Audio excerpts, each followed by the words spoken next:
আসসালামু আলাইকুম সুপ্রিয় দর্শক, আশা করি ভালো আছেন। আলহামদুলিল্লাহ আমিও ভালো আছি। শুরুতে অনুরোধ করব, যারা আমার চ্যানেলের নতুন দর্শক দয়া করে আমার চ্যানেলটি সাবস্ক্রাইব করে আমাকে উৎসাহিত করবেন। আর পাশে থাকা বেল বাটনটি অবশ্যই প্রেস করবেন যেন আমার আপলোড করা ভিডিও বিনা বাধায় আপনাদের কাছে পৌঁছে যেতে পারে। প্রিয় দর্শক, আজকে আপনাদের কিছু প্রশ্নের আনসার দেব। খুবই গুরুত্বপূর্ণ প্রশ্ন।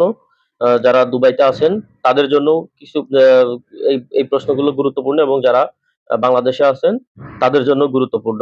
২টা ৩টা প্রশ্নের আনসার দেব। তো প্রথমেই মাইনুল নামে এক ভাই আমাকে প্রশ্ন করেছেন। আসসালামু আলাইকুম। ওয়ালাইকুম আসসালাম। ভাই, free zone visa rules hard কেন? ২টা উদাহরণ দিয়ে প্লিজ বলবেন সংক্ষেপে। দ্বিতীয় হলো, ফ্রি জোন ভিসা কোম্পানিতে বেতন ইকামা খরচ বহন করে কি? দেখুন, এটা আপনারা যারা অনেকেই ফ্রি জোন কোম্পানিতে আসতেছেন বা আরো ভবিষ্যতে আসবেন বা ইতিপূর্বেও আসছেন, যারা ইতিপূর্বে আসছেন তারা তো অবশ্যই জেনে গেছেন। যারা আসতে চান বা ভবিষ্যতে আসবেন তাদের জন্য বলি, যেহেতু ভাই ২টা উদাহরণ চাইছে। ফ্রি জোন কোম্পানির রুলস একটু হার্ড হয়, কারণ এই কোম্পানিগুলো ম্যাক্সিমাম হয় সাপ্লায়ার কোম্পানি। হ্যাঁ? বা বিভিন্ন সরকারি যে দপ্তরগুলো আছে সেগুলোর মেইনটেন্যান্স এর যে দায়-দায়িত্ব আছে তারা এটা পালন করে। যেমন ধরুন এয়ারপোর্টের সমস্ত কেয়ারটেকার, ট্রলি বয় বা যে গ্রাউন্ড ফিল্ডে যারা কাজ করে, এরা সবাই কিন্তু ডানাটা কোম্পানির। ডানাটা কোম্পানি কিন্তু একটা ফ্রি জোন কোম্পানি। তো সরকারের থেকে এরা লিজ নিয়ে কাজ করতেছে। সো এয়ারপোর্টের মতো একটা গুরুত্বপূর্ণ জায়গায় কাজ করতে হলে এদের তো রুলস কঠিন করতেই হবে। তারপরে ট্রান্সগার্ড কোম্পানি সারা আরব আমিরাতে দেখা যায় যে, দুবাইয়ের কথা বলি, পুরা দুবাইতে দেখা যায় যে বিভিন্ন ব্যাংকের যে এটিএম এর টাকা পয়সা, ব্যাংকের টাকা পয়সা বা বিভিন্ন মানি এক্সচেঞ্জের টাকা পয়সা, বা বিভিন্ন বড় বড় বিল্ডিং, বড় বড় দপ্তর, সেসব জায়গায় সিকিউরিটি গার্ড সব ট্রান্সগার্ড কোম্পানির। সো এত ইম্পর্টেন্ট কাজ, তো এদের রুলস তো একটু কঠিন হবেই। তো আপনি ২টা উদাহরণ চাইছেন, কঠিন হওয়ার আমি ২টা উদাহরণ দিয়ে দিছি। এবং এই কোম্পানিগুলো এরা কখনো এদের রেপুটেশন নষ্ট করবে না। পয়সার জন্য বা ছোটখাটো লোভ করতে গিয়ে এদের রেপুটেশন নষ্ট করবে না। এরা কিন্তু এত কঠিন যে, আপনি আপনার ভিসা যখন চেঞ্জ করবেন বা ভিসা যখন ক্যানসেল করবেন, এরা ভিসা ক্যানসেল করার পরে আপনাকে সরাসরি এয়ারপোর্টে গিয়ে ইমিগ্রেশন অফিসারের হাতে তুলে দিয়ে আসবে। পাসপোর্ট আপনার হাতে দেবে না। যাতে করে আপনাকে সরাসরি বাংলাদেশে পাঠায় দেয়। আপনি ওদের কোম্পানি থেকে ক্যানসেল করে অন্য জায়গায় গিয়ে ইল্লিগাল যেন না থাকতে পারেন।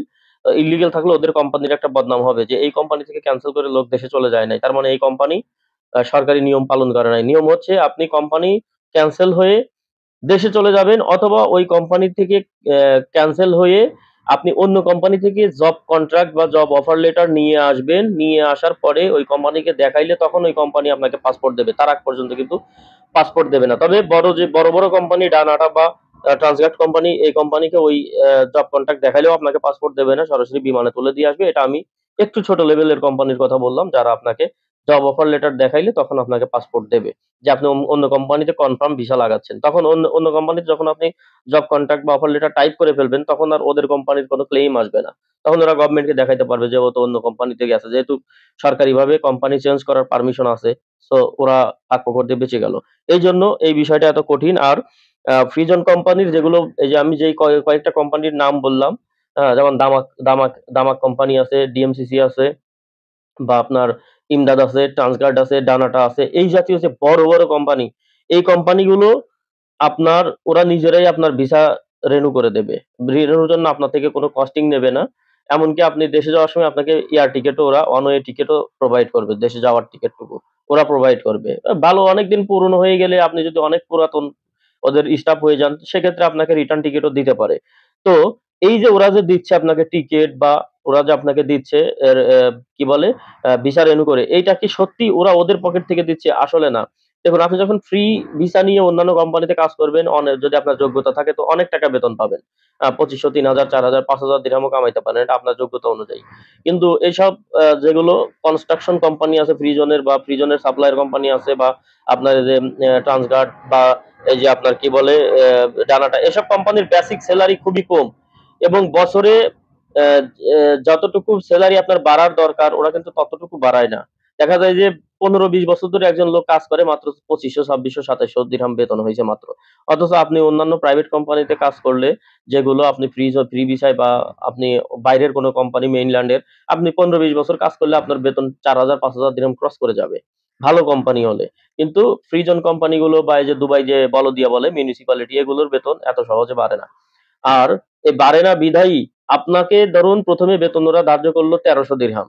বেসিক সেলারি আপনার ১৩০০ দিরহাম। মনে করবেন যে আপনার সেলারি ছিল ১৫০০ দিরহাম। ওরা ওই যে আপনার যে কি বলে ভিসা রিনিউ করতে হবে, এয়ার টিকেট দিতে হবে, মেডিকেল ট্রিটমেন্ট দিতে হবে। ওই যে 200 দিরহাম মান্থলি ওরা হাতে রেখে দিছে। কিন্তু যেগুলো মেইনল্যান্ডের কোম্পানি এগুলো কিন্তু আপনার 1500 দিরহাম হলে 1500 দিরহামই আপনাকে দিয়ে দেবে। ওই ফ্রি জোনের কোম্পানিগুলো আপনাকে 1500 দেবে না, দেবে 1300। আবার প্রতি বছরে যদি বেতন বাড়ে 200 দিরহাম, ওরা বাড়াবে 100 দিরহাম। বুঝতে পারছেন? কারণ আপনি তো ওদেরকে ছেড়ে যাইতে পারবেন না। এই হচ্ছে আপনার ফ্রি জোন কোম্পানির কিছু রুলস আরকি। এরপরে আরেকটা ভাই প্রশ্ন করছেন যে আহ, নাইম ভাই লিখছেন, ভাই একটা প্রশ্ন, পাকিস্তানি ভিসা কি আগেই খোলা ছিল? ভিজিট অনেক ভিডিও দিচ্ছে, পাকিস্তানি ভিসা খুলে দিছে 10 তারিখ, 15 তারিখ, 20 তারিখ ভিসা বাংলাদেশের জন্য খুলে দিবে। প্রতিদিন তারিখ দিতেছে কিছু দালাল ইউটিউবার। দেখুন আপনি নিজেই যেহেতু বুঝতে পারছেন তারা দালাল ইউটিউবার, তো আমার আর কি উত্তর দেওয়ার আছে? আমার কিছু উত্তর দেওয়ার নাই। শুধু এতটুকু বলবো, পাকিস্তানিদের ভিসা কখনোই বন্ধ ছিল না। ওদের ভিসা এপ্লাই করা যাইতো, কিন্তু ওদের ভিসা ওই যে সিঙ্গেল পুরুষ মানুষ হইলে ভিসাটা রিজেক্ট হয়ে যেত। সিঙ্গেল মহিলা মানুষ বা ফ্যামিলি হইলে, যেমন ফ্যামিলি হইলে ওদের ভিসা কিন্তু দুবাই থেকে অ্যাপ্রুভ হইতো, এবং সিঙ্গেল মহিলা হইলে শারজা থেকে অ্যাপ্রুভ হইতো। কিন্তু সিঙ্গেল পুরুষ যেগুলো ফ্যামিলি ছাড়া, এদের ভিসা রিজেক্ট হইতো। হ্যাঁ, কিন্তু ওদের ভিসা বন্ধ ছিল না। ভিসা বন্ধ বাংলাদেশীদের। হ্যাঁ, বাংলাদেশের দেশীদের ভিসা টোটালি বন্ধ। যার কারণে ওই যে 15 তারিখ, 20 তারিখ, এটা আসলে কোনো কথা না। এখন ওই যেটা হইছে সেটা আপনার এই যে সিঙ্গেল পুরুষ মানুষগুলো পাকিস্তানের, এদের কিছু কিছু ভিসা আগের মতো রিজেক্ট হচ্ছে না, কিছু কিছু ভিসা অ্যাপ্রুভ হচ্ছে। ধরেন 10টায় 2টা ভিসা অ্যাপ্রুভ হচ্ছে, একটু রেশিও বাড়ছে। এটা নিয়েই মানুষ মার্কেটিং চালাইতেছে। ধরেন ও অ্যাপ্লাই করছে একটা, ওর একটাই অ্যাপ্রুভ হয়ে গেছে, ওর কাছে মনে হচ্ছে যে 100%, মানে ওর তো পার্সেন্টেজ 100, ও একটা অ্যাপ্লাই করছে, ওর একটাই অ্যাপ্রুভ হয়ে গেছে, ওর পার্সেন্টেজ 100। কিন্তু যে অ্যাকচুয়ালি অরিজিনাল, মানে মাদার হোস্ট, যে যে হচ্ছে মেইন এজেন্ট, সে কিন্তু একটা অ্যাপ্লাই করে না, সে 10টা অ্যাপ্লাই করছে, 10টার মধ্যে দেখেন 2টা হয়েছে আর 8টাই হয় নাই। তো ওই যে 2টা হইছে, ওই 2টার মধ্যে একটা ওই লোকের, হয়তো ওইটা নিয়ে মার্কেটিং করতেছে, আর বাকি যে 8টা হয় না এটার খবরইও জানে না। বুঝতে পারছেন? এই হচ্ছে পরিস্থিতি। আর বাংলাদেশীদের কবে ভিসা চালু হবে? ওই যে ওই পর্যন্ত, যে জানুয়ারি ফেব্রুয়ারি, কিন্তু কোনো ডেট আজ পর্যন্ত আসে নাই যে অমুক তারিখে চালু হবে, বা কোনো একটা বিষয় ইজি হয় নাই এখনো পর্যন্ত। যে আমি আমার আগের ভিডিওতে বলছিলাম যে স্ক্রু, কোনো একটা স্ক্রু এ পর্যন্ত ঢিলা হয় নাই। ঠিক আছে? তো এই হচ্ছে ভাইয়ের প্রশ্নের অ্যান্সার।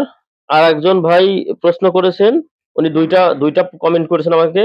রেজাউল করিম ভাই লিখেছেন, ভাই ইমিগ্রেশন কার্ড নিয়ে একটা ভিডিও দিলে ভালো হয়, এবং লিখেছেন, আসসালামু আলাইকুম ভাই, 2 মাস আগে যে ইমিগ্রেশন কার্ড হয়নি, ওই কার্ডগুলো কি এখন হচ্ছে? তো ইমিগ্রেশন কার্ড হচ্ছে, এটা যারা দুবাইতে লাইসেন্স করেছেন, এই সমস্যাটা শুধু তাদের তাদের ইমিগ্রেশন কার্ড বা ইস্টাবলিশমেন্ট কার্ড। কিছুক্ষণ আগেও আমাদের পাবনা জেলার ফরিদপুর থানার এক ভাইয়ের সাথে কথা হলো, ওনারও এই সেম সেম সমস্যায় উনি ভুগতেছেন। তো ইমিগ্রেশন কার্ড বা এস্টাবলিশমেন্ট কার্ড না হওয়ার কারণ কি? না হওয়ার কারণ দুইটা। আপনি এমন একজন ব্যক্তি যার আগে কোনো লাইসেন্স ছিল, সেই লাইসেন্স আপনি রিনিউ করেন নাই। সেই লাইসেন্স ওভাবেই পড়ে আছে। সেটা 1 বছর আগের হোক বা 2 বছর আগের হোক, আপনি লাইসেন্স রিনিউ করেন নাই। ওই লাইসেন্সের এস্টাবলিশমেন্ট কার্ডও রিনিউ করেন নাই, এমনকি ওই লাইসেন্স ক্যান্সেলও করে দেন নাই। সো ওই অবস্থায় আপনি আরেকটা লাইসেন্স করছেন, সেক্ষেত্রে আপনার এস্টাবলিশমেন্ট কার্ড হবে না, বা ইমিগ্রেশন কার্ড আপনার হবে না। ওই আগের লাইসেন্স হয় রিনিউ করে আসতে হবে, নইলে ওটাকে সম্পূর্ণ পার্মানেন্টলি ক্লোজ করে আসতে হবে, তাহলে আপনার এই লাইসেন্সের ইমিগ্রেশন কার্ড হবে। দ্বিতীয় কারণটা হচ্ছে, আপনি যে লোকাল স্পন্সর্ড আপনার লাইসেন্সের মধ্যে নিয়েছেন, সেই লোকাল স্পন্সর্ড ব্লক আছে। যদি লোকাল স্পন্সর্ড সরকারিভাবে ব্লক থাকে, বা লোকাল স্পন্সর্ড এর আন্ডারে যদি 10টা লাইসেন্স থাকে বা 20টা লাইসেন্স থাকে, সেখানে যদি একটা দুইটা লাইসেন্স এরকম ব্লক থাকে, বা এস্টাবলিশমেন্ট কার্ড ব্লক থাকে, রেনু টেনু হয় নাই, ব্ল্যাক লিস্টে পড়ে গেছে, এরকম লোকাল স্পন্সর যদি আপনি আপনার লাইসেন্সে ঢুকান, 100% আপনার ইমিগ্রেশন কার্ড হবে না। তাহলে এই দুইটা কারণ হচ্ছে আপনার ইমিগ্রেশন কার্ড না হওয়ার কারণ। সো এটা 2 মাস আগে কেন, 6 মাস আগে হইলেও আপনার এখন এই ইমিগ্রেশন কার্ড হবে না। এই ইমিগ্রেশন কার্ড করতে হলে আগে আপনাকে চেক করতে হবে যে আবিরে গিয়ে, আবির ইমিগ্রেশনে গিয়ে চেক করে আসতে হবে যে আপনার মেইন কারণটা কি। আপনার আগের লাইসেন্সের কারণে, নাকি লোকাল স্পন্সর্ড ব্লক হওয়ার কারণে, এটা আগে জেনে আসতে হবে। লোকাল স্পন্সর যদি ব্লক হয়, আগের লাইসেন্সের কারণে যদি হয়, আপনি আগের লাইসেন্স রিনিউ করলে বা ওটা ক্লোজ করে দিলে আপনার ঝামেলা শেষ। আপনার তারপরে এস্টাবলিশমেন্ট কার্ড হয়ে যাবে। আর যদি লোকাল স্পন্সর্ড হয়, তাহলে ঝামেলা হয় মারাত্মক ধরনের। আপনার ভাগ্য ভালো হলে লোকাল স্পন্সর্ডকে আপনি চেঞ্জ করে নিলে, এবং ওই যে এস্টাবলিশমেন্ট কার্ডের জন্য অ্যাপ্লাই করছেন, অ্যাপ্লিকেশন ক্যান্সেল করে নতুন করে অ্যাপ্লাই করে, নতুন স্পন্সর্ড নিয়ে নতুন করে অ্যাপ্লাই করলে হয়ে যাবে, অথবা এলএলসি করে নতুন করে অ্যাপ্লাই করলে হয়ে যাবে। আর ওই আরবি থাকার কারণে যদি আপনার ফুল লাইসেন্স ব্লক করে দেয়, তাহলে লাইসেন্সই বাদ, আপনাকে লাইসেন্স ফেলে দিতে হবে বা ক্লোজ করে দিতে হবে, নতুন করে আবার লাইসেন্স করতে হবে। তো এই বিষয়গুলো, যে আপনি কোন সমস্যায় এখন জর্জরিত, সেটা আপনাকে জানতে হবে আবির ইমিগ্রেশনে গিয়ে। ওখান থেকে জেনে আসলে পরবর্তী পদক্ষেপ আপনারা নিতে পারবেন। এই ছিল আপনাদের প্রশ্নের উত্তর। তো সবাই ভালো থাকবেন, সুস্থ থাকবেন, সুন্দর থাকবেন। আসসালামু আলাইকুম।